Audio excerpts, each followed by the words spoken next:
নমস্কার বন্ধুরা, শ্রাবণী রান্নাঘরে আপনাদের সবাইকে স্বাগত জানিয়ে আমি আবারও একটা রান্নার ভিডিও নিয়ে আপনাদের সামনে চলে এসেছি। আজকের আমি আপনাদের বেগুন দিয়ে একটা অসাধারণ রেসিপি বানিয়ে দেখাবো। আশা করি আপনাদের ভালো লাগবে। তার জন্য কিন্তু আমার পুরো ভিডিওটা আপনাদের দেখতে হবে। আর দেখা শুরু করার আগে একটা লাইক দেবেন, সুন্দর একটা কমেন্ট করবেন আর শেয়ার করতে ভুলবেন না। তাহলে চলুন আজকের আমি এই বেগুন দিয়ে কি বানাই সেটা আপনারা একবার দেখে নিন।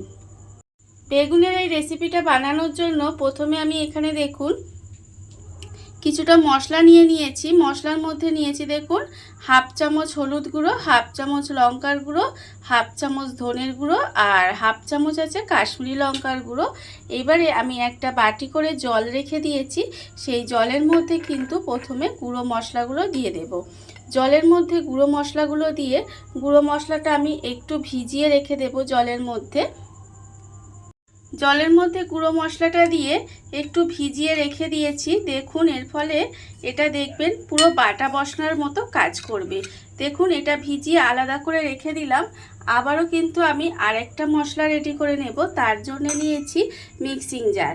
মিক্সিং জারের মধ্যে এখানে দিয়ে দিব, দেখুন এখানে আমি রেখেছি 5 থেকে 6টা কিশমিশ রেখেছি, আর রেখেছি কয়টা কাজু, আর এখানে আছে 4টে আমন্ড বাদাম। এই সমস্ত কিছু আমি একটু জলে ভিজিয়ে রেখেছিলাম, সেগুলো মিক্সির মধ্যে দিয়ে দিলাম। দিয়ে এবারে একটা পেস্ট করে নিতে হবে। এটাও কিন্তু খুব ভালোভাবে পেস্ট করে নিতে হবে। মিক্সির মধ্যে কিশমিশ, কাজু বাদাম আর পেস্তা বাদাম দিয়ে দেখুন আমি কিন্তু এটা পেস্ট করে এটাও মশলাটা বানিয়ে রেখে দিয়েছি। এটাও কিন্তু আমি এখানে আলাদা করে সরিয়ে রেখে দেব। মশলাগুলো আমার এখানে রেডি হয়ে গেছে।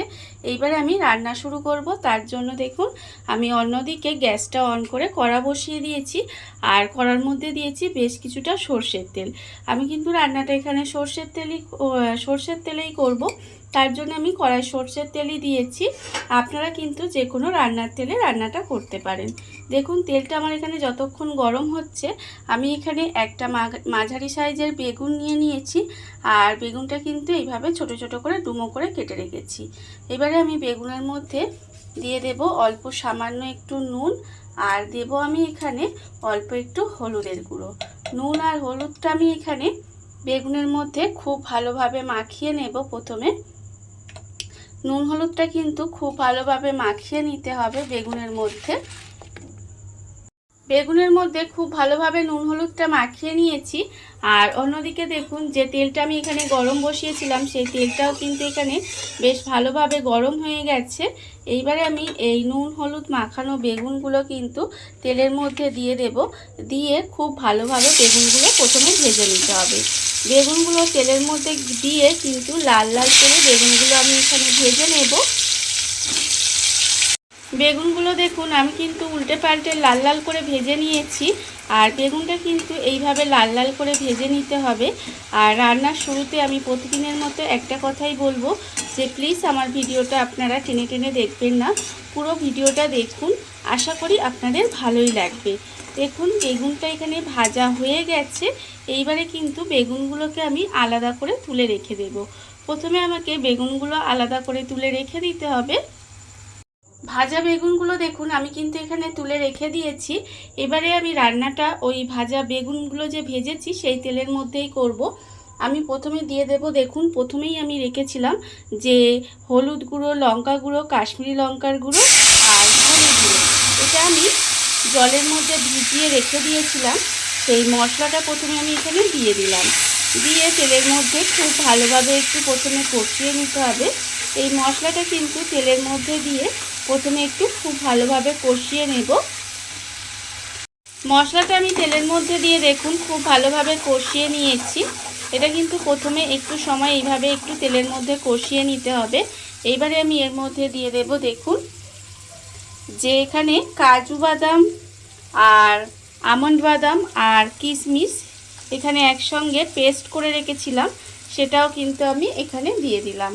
দিয়ে আবারও খুব ভালোভাবে এটা মিশিয়ে নেব। মিশিয়ে আবারও কিন্তু খুব ভালোভাবে এটাকে কষিয়ে নিতে হবে। দেখুন এর মধ্যে দিয়ে এইভাবে কিন্তু আবারও আমি একটু সময় কষিয়ে নেব। বাদামের পেস্টগুলো দিয়ে আমি কিন্তু আবারও কিছু সময় একটু এইভাবে কষিয়ে রান্না করে নিয়েছি। এইবারে দেখুন গ্যাসটা একদম লোতে দিয়ে দেব। দিয়ে আমি এর মধ্যে দিয়ে দেব 2 চামচ মতো ফ্যাটানো টক দই। 2 চামচ ফ্যাটানো টক দই দিয়ে দিলাম। দিয়ে আবারও কিন্তু মশলার সঙ্গে খুব ভালোভাবে একটু কষিয়ে নিতে হবে। আর টক দইটা যখন দেবেন তখন কিন্তু দইটা ফেটিয়ে দেবেন।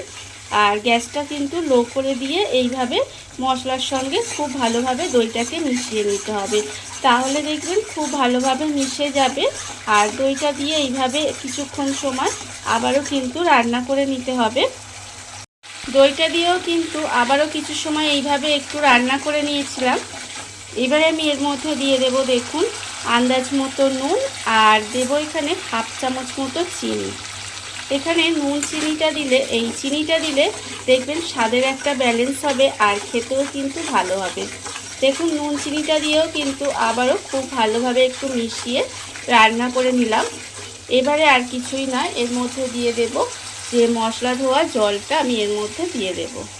খুব বেশি জল দেওয়ার দরকার নেই, দেখুন অল্প পরিমাণে এখানে জল দিয়ে দিলাম। দিয়ে এবারে কিন্তু গ্রেভিটাকে একটু ফুটতে দিতে হবে। গ্রেভিটাকে একটু ফুটিয়ে রান্না করে নিতে হবে। এই রান্নাটা কিন্তু আপনারা গরম ভাত দিয়েও খেতে পারেন, আবার রুটি দিয়েও খেতে পারেন, যে কোনো কিছুর সাথেই কিন্তু খেতে পারেন। খেতে কিন্তু অসম্ভব সুন্দর লাগে। এবারে আমি গ্রেভিটাকে একটু সময় রান্না করে ফুটিয়ে নেব। গ্রেভিটা দেখুন আমি কিন্তু বেশ কিছুক্ষণ এইভাবে ফুটিয়ে একটু রান্না করে নিয়েছি। এইবারে আমি এর মধ্যে দিয়ে দেব যে বেগুনগুলো আমি এখানে ভেজে রেখেছিলাম, সেই ভাজা বেগুনগুলো কিন্তু এর মধ্যে দিয়ে দিলাম। দিয়ে এইভাবে খুব ভালোভাবে একটু মিশিয়ে নেব।